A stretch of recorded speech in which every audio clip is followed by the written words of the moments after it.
siendo fija a los 65. Yo me pregunto, ¿qué vamos a hacer con esta población? ¿Qué estamos retirando tempranamente y obligando a una pasividad, en general, no deseada por ellos? Para esta población veo tres alternativas. O la seguimos ocupando productivamente, o diseñamos métodos de entretenimiento que puedan además generar riqueza, o aceptamos la carga de mantenerlos a sabiendas de que el promedio de vida seguirá creciendo y con ello la carga financiera que esto conlleva. Otro reto que tenemos ya presente es el desarrollo de nuevos polos políticos y centros de poder económico que están incidiendo en nuestro quehacer. El intercambio cultural, la migración mundial, el surgimiento de centros de poder político y económico en Asia, Europa y América presenta para nosotros grandes riesgos y grandes oportunidades.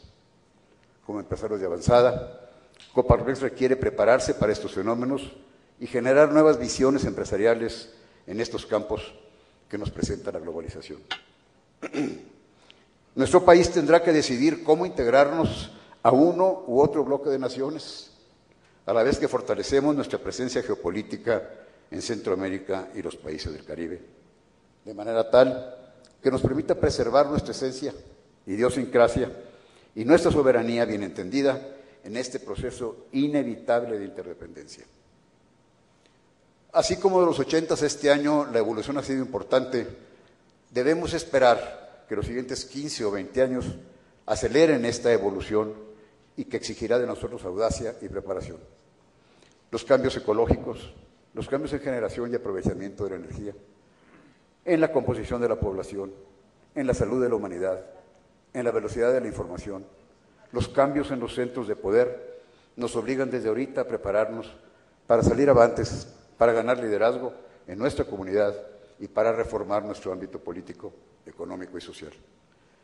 Debemos ser nosotros los que tripulemos este cambio y no esperar a que otros iluminados nos indiquen el camino. Por eso insisto en que muchos de los retos que vivíamos en los 80s vuelven a estar presentes en esta primera década del siglo XXI. Por eso insisto en que Coparmex fortalezca su papel de líder para prepararnos a enfrentar y solventar estos retos. Necesitamos volver al futuro, preparar nuevos líderes, fortalecer nuestras tesis de libertad, de Estado de Derecho, de libre mercado, de participación en la cosa pública y privada. Urge redoblar los esfuerzos para erradicar la ignorancia y la pobreza extrema. Nosotros, los empresarios, sí sabemos hacer que 2 más 2 sumen 5. No le dejemos solo al gobierno esta gran responsabilidad. Es de todos nosotros y es de Coparmex. No olvidemos que el gobierno que todo lo da es también el gobierno que todo lo quita. El próximo año cumpliremos 200 años de independencia y 100 de revolución. Propongo que Coparmex enriquezca esta celebración entregando a la nación propuestas visionarias, atrevidas e innovadoras que despierten la pasión de una nación entera para alcanzar nuevos estadios de bienestar y desarrollo humano. Sigo creyendo en lo que dije al término de mi gestión como presidente. El gran valor de Coparmex ha sido su capacidad para aglutinar en su seno a tantísimos hombres y mujeres de bien y de talento, empeñados en construir un México mejor. Muchas gracias.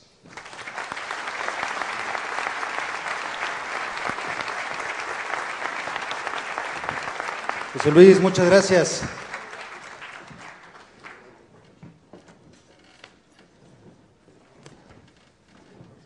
Don Alfredo, ¿está usted listo? Bueno, pues vámonos. Buenos días. Bueno, trataré de no hacer muchas repeticiones con lo dicho por José Luis. Va a ser, creo que, más difícil a medida de que sigan avanzando los demás presidentes, porque hay muchas cosas que no son comunes en nuestro periodo y muchas de ellas, desgraciadamente, todavía siguen siendo comunes hoy en día. En primer lugar, les diré que después de Coco, la presidencia recayó en nuestro ausente José María Basagoiti.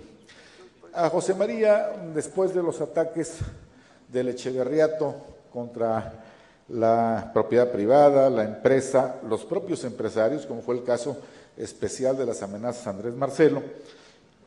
Siguieron ya en las épocas de López Portillo la agresión directa en vía expropiaciones. Fue el caso de José María de Tocó, la expropiación bancaria del 82 y todas las secuelas y consecuencias que tuvimos. A mí, como sucesor de José María, me tocó ya vivir al sucesor de López Portillo, que fue el que ahora se clasifica como gris presidente, Miguel de la Madrid. Miguel de la Madrid no siguió una política de confrontación directa con el empresariado, pero sí una política de confrontación sutil e indirecta. Ejemplos clásicos de eso fueron, en primer lugar, la expulsión de Coparmex, que me tocó a mí recibir al inicio de mi periodo del Consejo del Infonavit. Esta agresión estaba fundamentalmente instrumentada por su asesor político, ya que de la Madrid nunca fue un experto en política, sino por Manuel Barlet. Y no fue Manuel Barlet en ese entonces el secretario de Gobernación, pero fue el secretario del Trabajo, que era Arsenio Farell, el que instrumentó gran parte de esta política. Esa expulsión de Coparmex del Infonavit trajo como consecuencia que el sector empresarial en general, a través de todos sus organismos y sus cámaras, cerrara filas a favor de Coparmex.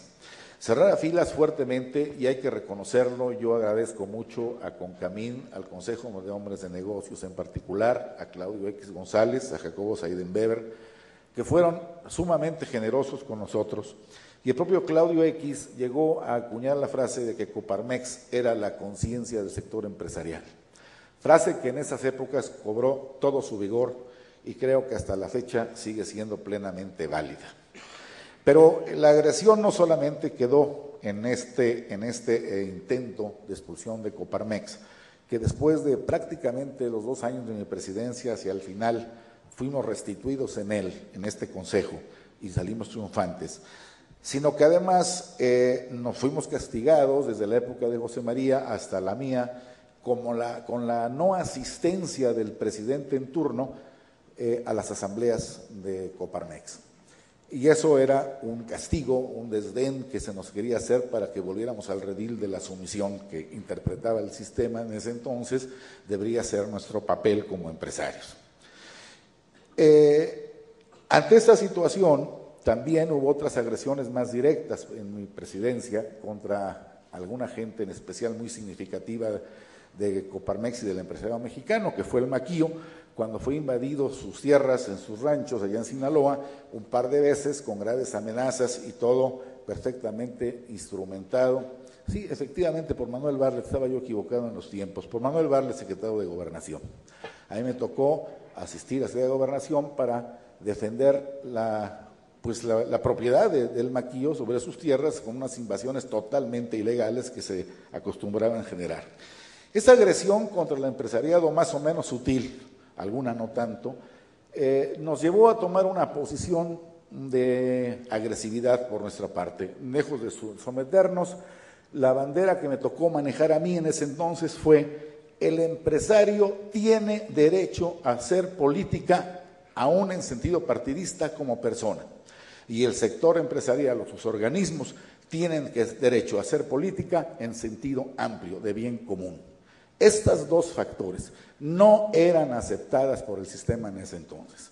Se nos negaba la capacidad de que como instituciones empresariales pudiéramos opinar en temas de interés general que no fueran estrictamente los económicos, no a los educativos, no a los políticos, no temas como la alternancia. Eso era algo perfectamente mal visto y éramos sancionados por ello.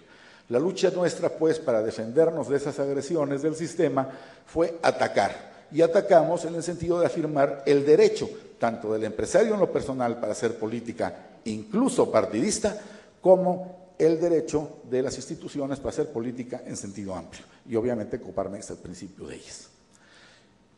Hubo también que luchar contra los propios empresarios que traíamos la cultura que nos habían imbuido de que nosotros no teníamos derecho a hacerlo. Ya nos lo estábamos creyendo, nos lo habíamos creído.